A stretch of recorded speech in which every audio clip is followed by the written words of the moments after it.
बिल्लाहिमिनश्शैतानिर्रजीम बिस्मिल्लाहिर्रहमानिर्रहीम। आज खबरें कुछ इस तरह की आ रही हैं कि जो ज़्यादा ख़तरनाक होने हैं या नहीं हैं, दिलचस्प ज़रूर हैं। कान्हा में पुलिस मुकाबला हुआ है, डकैती करके दो डाकू फरार हो रहे थे, तो हस्बे मामूल एक डाकू कत्ल हो गया, मतलब मुकाबले में मारा गया है, और एक रागीर ज़ख्मी हुआ है। पुलिस को कुछ नहीं हुआ, पुलिस बाल बाल बच गई है और ख़ातून को गिरफ्तार कर लिया गया है। दूसरी तरफ एक मेरा ख्याल है कान्हा में, ये कहीं और, एक डकैती की वारदात में एक पुलिस वाले को उसके मोटरसाइकिल से और नकदी से महरूम कर दिया गया गन पॉइंट पे। पुलिस वाले को नकदी से और मोटरसाइकिल हुंडा 125 से महरूम कर दिया गया है गन पॉइंट पे।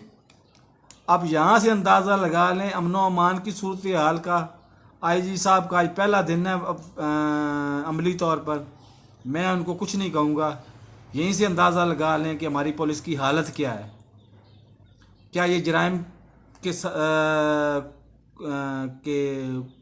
के खिलाफ निपटने के काबिल है भी सही, या अपने खिलाफ अपनी हिफाजत के लिए इनको गार्ड चाहिए। अल्लाह हाफिज़।